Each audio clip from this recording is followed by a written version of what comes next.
Salut tout le monde, et bah on se retrouve pour une nouvelle vidéo, encore dans ma chambre, et ouais c'est toujours le confinement, du coup j'ai pas trop le choix.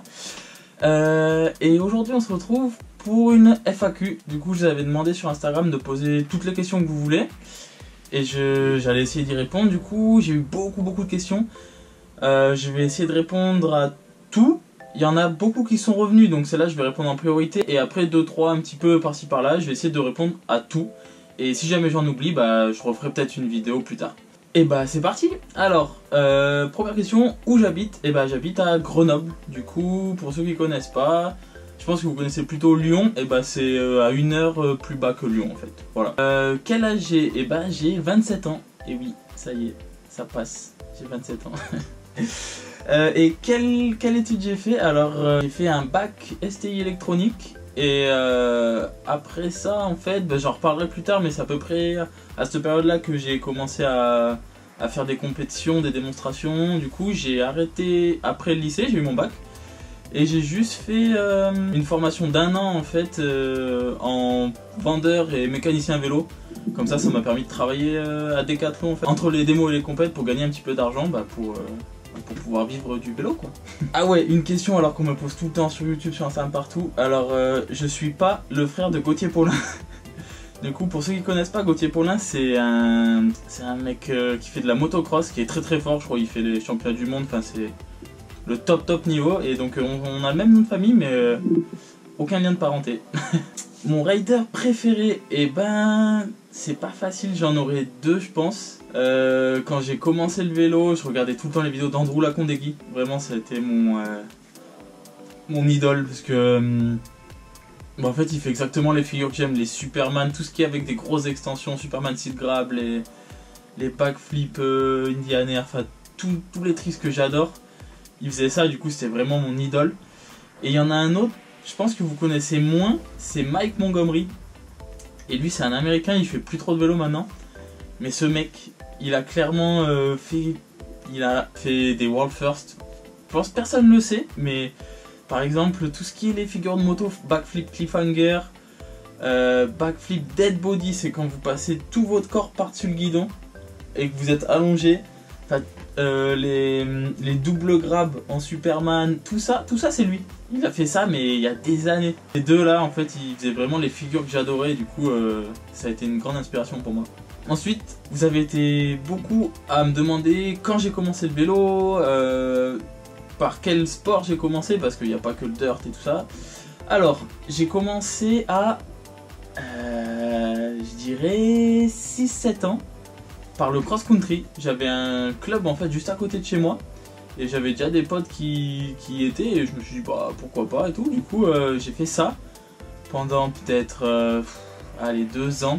Ça m'a vite gavé parce que c'était pas fun quoi, c'était trop ennuyant pour moi. Et en fait le petit truc drôle c'est qu'en fait juste à côté on allait faire de l'anneau de vitesse aussi d'ailleurs, donc ça c'était vraiment horrible.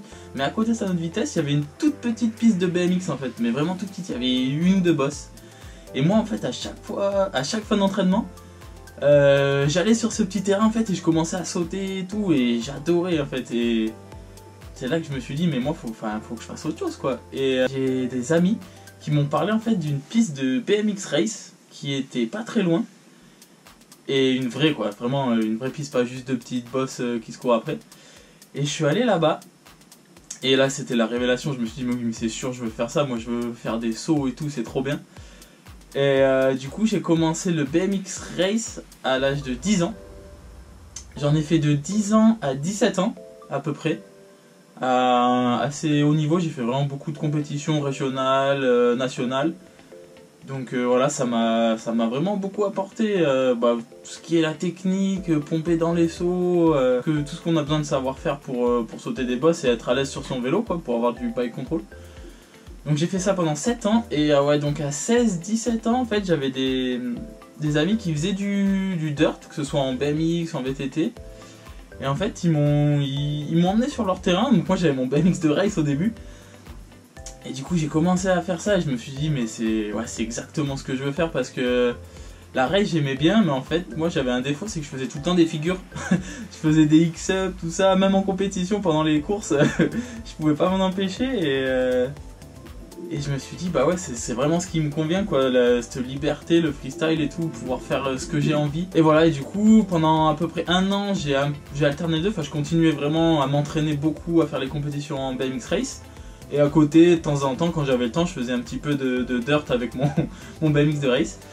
Et vers 17 ans, j'ai complètement arrêté la race pour me mettre au dirt à 100%. Du coup, combien de temps je fais du vélo? Et ben, si on fait le calcul, ouais, j'ai commencé à 7 ans, on va dire. Et là, j'ai 27, ça fait 20 ans. 20 ans, dont 10 années de dirt. Piou! J'ai un coup de vieux là d'un coup. Et puis quand je suis pro, alors ça, c'est une question... dans le dirt, enfin même dans beaucoup de sports, c'est pas tu te lèves un matin et boum, t'es pro. Ça s'est fait un petit peu naturellement et du coup vers 17-18 ans, en fait, quand j'ai fini le lycée, je commençais à faire des démonstrations, du coup à gagner un peu d'argent grâce au vélo. Je commençais à faire aussi des compétitions en dirt, pas forcément en pro, mais voilà, faire quelques petits résultats. Enfin, j'en ai parlé avec mes parents et je leur ai dit voilà que j'aimerais bien tenter ma chance là-dedans, quoi, vu que je gagnais un peu d'argent et que j'avais quand même un bon niveau. Je pensais pouvoir faire quelque chose. Et du coup, voilà, vers, je dirais à 18 ans, j'ai commencé à être pro, à vraiment essayer d'en vivre, à faire que ça, à faire des démonstrations et à commencer les compétitions. Comment j'ai commencé à prendre des figures? Et bah du coup c'était donc vers 16-17 ans quand je faisais race et dirt. Mon avantage c'est que justement ça faisait quasiment 6 ans que je faisais de la race, du coup j'avais vraiment toutes les bases pour savoir sauter des bosses et tout ça, j'ai pas eu à l'apprendre. Du coup ça m'a vraiment aidé et j'avais plus qu'à me concentrer sur les figures. Et ce que j'ai fait en fait c'est que j'ai vraiment appris les figures de base sur des boss directement, donc bah, le X-Up, le One-N, les no-foot. La base des tricks après plus compliqués, ça vient de ces figures là. Et en fait ce qui est bien c'est que avec ces figures on peut les faire petit à petit. Le X-Up vous pouvez faire un petit peu jusqu'à faire complet. Le no-foot vous pouvez enlever à peine. Et des figures vous n'avez pas forcément besoin d'un airbag ou d'un bac à mousse quoi. Ça vous pouvez apprendre directement sur une petite bosse un peu safe. Donc voilà, j'ai appris comme ça. Et la deuxième question c'est qu'on m'a posé, c'est quel tricks apprendre en premier? Bah c'est ceux-là. C'est tous les petits tricks de base qui vont vous apporter la confiance en fait pour les plus gros tricks plus tard quoi. Tout ce qui est enlever les pieds, enlever les mains, c'est la base pour n'importe quel autre tricks. Ensuite, on m'a demandé quel était mon plus grand rêve et mes prochains objectifs. Alors mon plus grand rêve, c'était d'atteindre le plus haut niveau en fait en dirt slopestyle. Du coup ça je pense que je l'ai plus ou moins réussi. Et le rêve vraiment ultime, c'était de rouler en fait l'écran Quarks à Whistler, le Joyride. Alors ça j'ai pas réussi, je pense pas que j'y arriverai, soit c'est un peu tard mais on sait jamais. Donc voilà, c'était vraiment de pousser le plus loin possible, essayer d'arriver au plus haut niveau dans mon sport. Et ouais, je pense que il y a des choses que j'ai réussi, des choses que j'ai ratées, mais je pense que dans l'ensemble je suis quand même assez satisfait de ce que j'ai fait. Et mon prochain objectif, donc c'est pas de la compétition, j'en ai déjà parlé, et c'est vraiment, je veux faire le triple backflip. Voilà, c'est en France personne l'a jamais fait, que ce soit en BMX ou en VTT. Et en Europe, il me semble que sur une bosse en terre, enfin en dur quoi, personne l'a jamais fait non plus. Il y a Adolf Silva qui l'a fait, mais c'était en airbag, un espagnol. Du coup voilà, si j'y arrive, je serai le premier français, peut-être même le premier européen à faire sur une bosse. En dirt, que ce soit BMX ou VTT, donc ce serait assez ouf. Et puis ouais, le double flip, pour ceux qui me connaissent, c'est vraiment un peu ma marque de fabrique, donc le triple flip ce serait un peu la suite logique. Donc voilà, c'est vraiment mon gros objectif. Du coup, mon tricks préféré, et ben mon tricks préféré, ça va être aussi le tricks que je déteste le plus, ça va être le cork set. J'ai vraiment galéré à l'apprendre celui-là et la sensation est trop bien, mais si tu changes juste un petit truc dans ton mouvement, et bah t'es par terre. Et c'est hyper frustrant, mais en même temps quand tu le réussis, c'est vraiment une sensation de ouf. Et à égalité, il y a quand même tout ce qui est Superman. Ça vraiment j'adore, je pourrais en faire toute la journée. Les Superman seed grab, peu importe les variantes, c'est pareil, c'est comme le double flip, c'est vraiment ma marque de fabrique, j'en fais tout le temps et j'adore ça. Et c'est un peu ce qui m'a donné envie de faire du dirt quoi, c'était ces figures, avoir le feeling de voler et tout, c'est vraiment mes tricks préférés, c'est sûr, sans hésitation. Une question qui s'en rapproche, c'est la plus grosse figure que je fais et la plus compliquée. La plus grosse figure que je fais, c'était une question d'ailleurs que j'ai eue, et bah c'est le double flip Condor. Je l'ai déjà fait, j'ai aucune vidéo, j'ai juste une photo en rafale, donc je vous montre ça maintenant.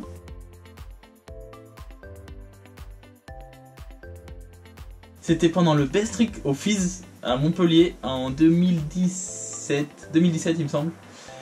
Et ça faisait peut-être, j'en avais essayé dans la mousse il y a 2 ans.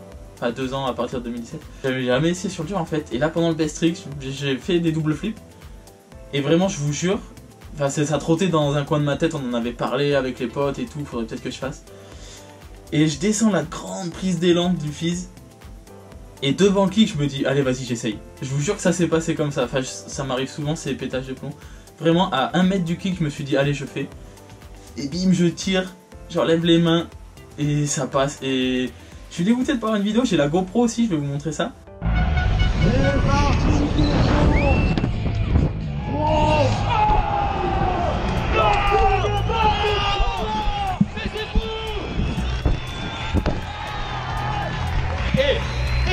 C'est pas possible là. Montpellier, vous n'avez pas vu ce qu'on a vu d'ici. C'est pas possible. Mais c'était quoi ça? Double back avec le Condor à l'intérieur, mais c'est pas possible. On peut faire un accident de bruit pour C'était peut-être un des meilleurs moments de ma carrière, si on peut appeler ça comme ça. Vraiment la joie et tout, c'était incroyable. Je m'en souviendrai toute ma vie de ce moment. Donc ça c'est sûrement ma plus grosse figure. La plus compliquée, et bah je dirais peut-être le cork set parce que vraiment j'ai galéré à l'apprendre. À un moment j'ai vraiment dû faire peut-être 50 essais dans la mousse tous les jours pour l'apprendre pendant très longtemps. Ou alors j'ai aussi le backflip double tail whip qui est très compliqué, que j'ai pas encore en plus à 100%. Je suis encore en train de vraiment l'apprendre pour l'avoir mieux. Mais ça c'est une figure aussi très compliquée. Donc voilà, je dirais cork set et backflip double tail whip. Et la plus grosse, la plus engagée, bah, le double flip Condor. Mon palmarès, j'ai gagné plusieurs best tricks avec le double flip justement, que ce soit au Natural Games, à Pradel pour les anciens, c'était un WRT. J'ai gagné l'Outdoor Mix l'année dernière, j'ai fait 7ème au Fizz en Chine, j'ai fait 9ème à mon tout premier contest pro, c'est le Fizz de Montpellier, 9ème en pro. J'ai gagné un contest en Allemagne, le Kunterbund Contest, c'est trop bien ce contest, je vous recommande d'y aller si vous pouvez, ça vous verra à tous les niveaux, c'est vraiment cool. J'ai fait 4ème au Wild Style pour la dernière édition, ça c'était vraiment, j'étais trop content parce que c'est vraiment un gros contest et super connu, j'étais trop content de faire 4ème là-bas. Et puis après plusieurs top 10 dans tous les événements, les gros événements comme le 26 Tricks, le Glam Ride, tous ces gros événements quoi. Alors, mon spot préféré, c'est difficile à dire. Je pense que ce serait un mix de plusieurs spots. Il y a la Poma forcément à Barcelone. C'est incroyable, le temps là-bas est parfait, le spot, il y a tout ce qu'il faut. Après le problème c'est qu'il manque d'une vraie bosse à tricks. Parce que là-bas, pour ceux qui sont déjà allés, c'est des grosses bosses et la terre, si tu tombes, tu te transformes en pizza humaine, t'es détruit. Du coup, ça donne pas non plus trop envie de se jeter à la mort. Donc, ouais, un très bon spot, mais il faudrait le coupler avec quel spot je pourrais dire.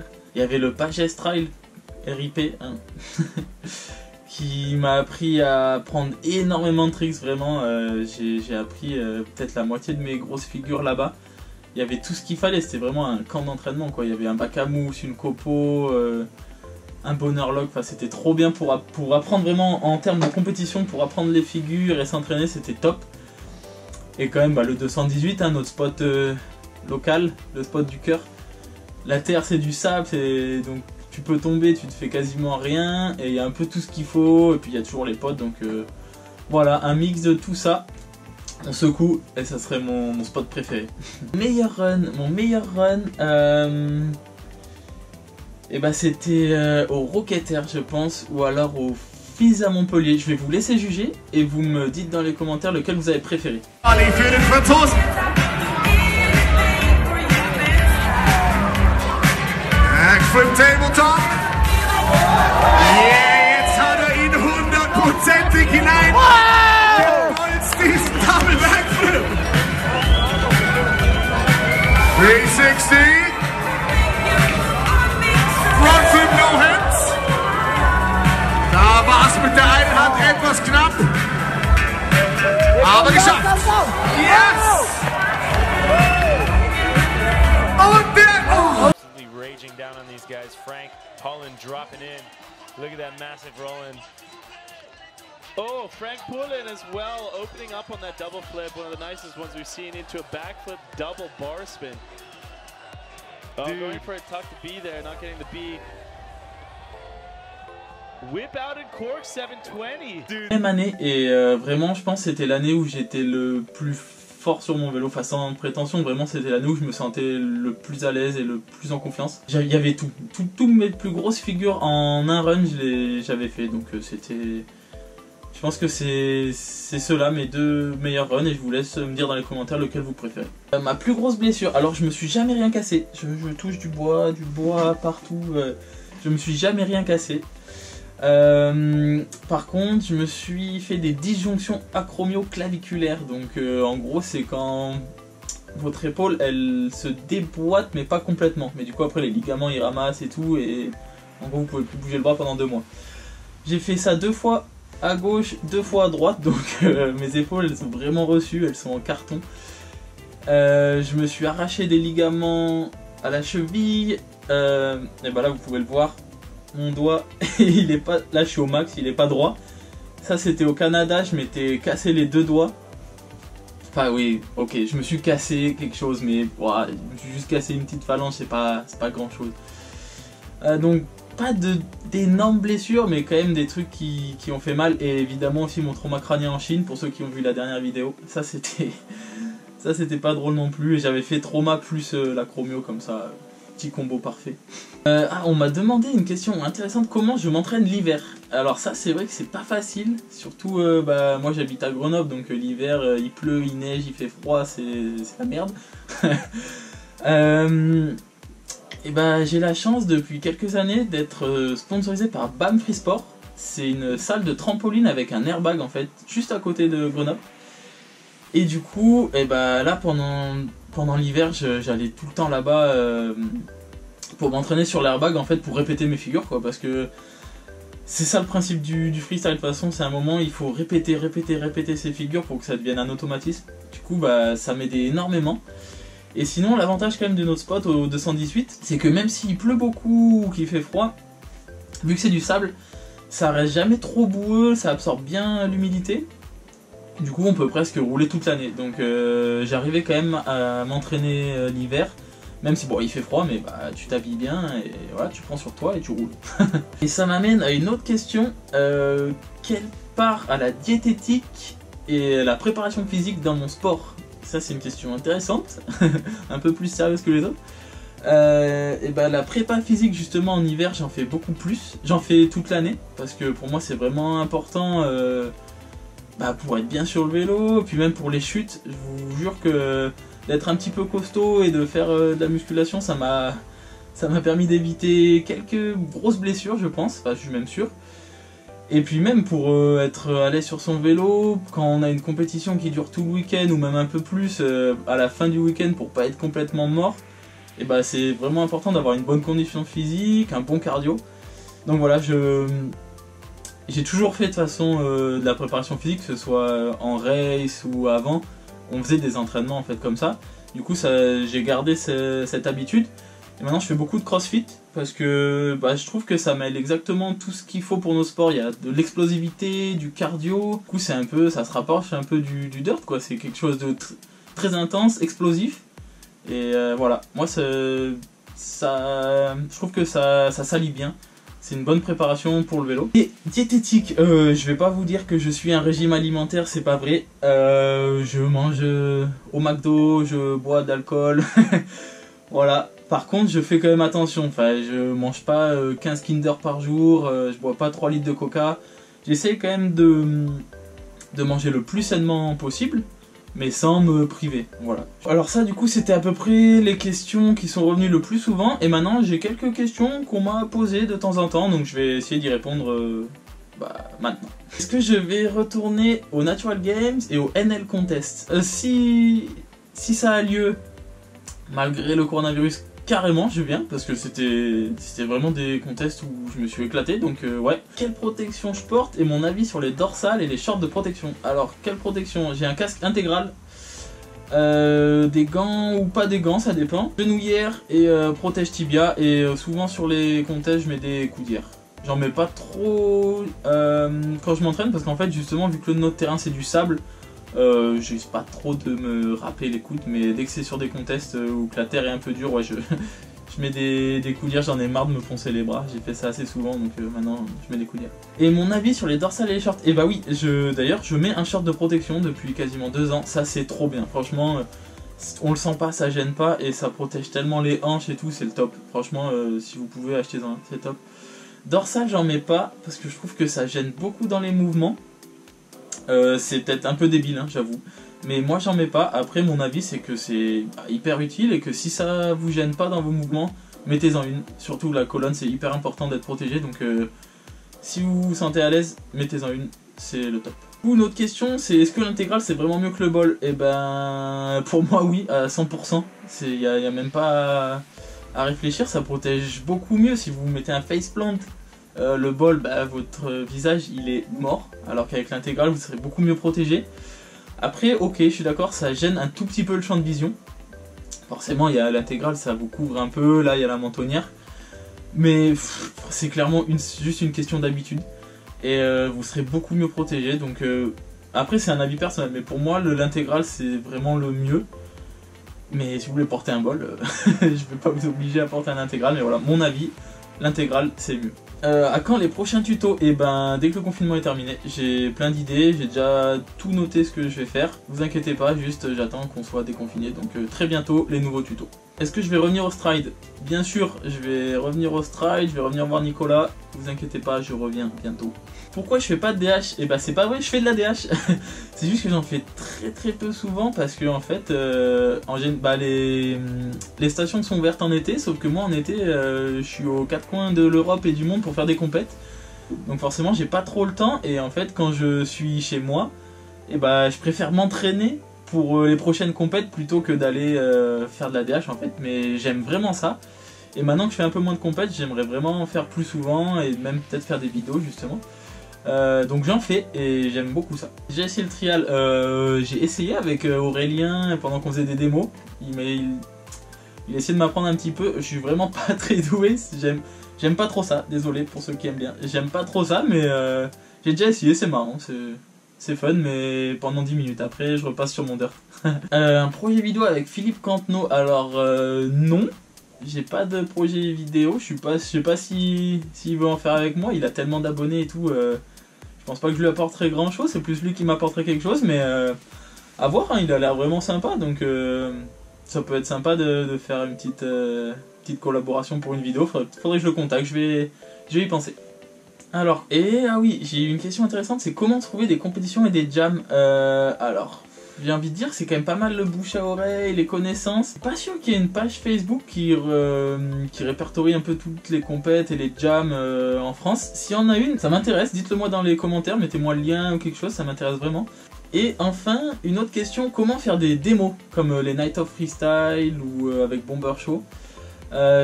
C'est compliqué comme question, je dirais déjà qu'il faut avoir un certain niveau, forcément.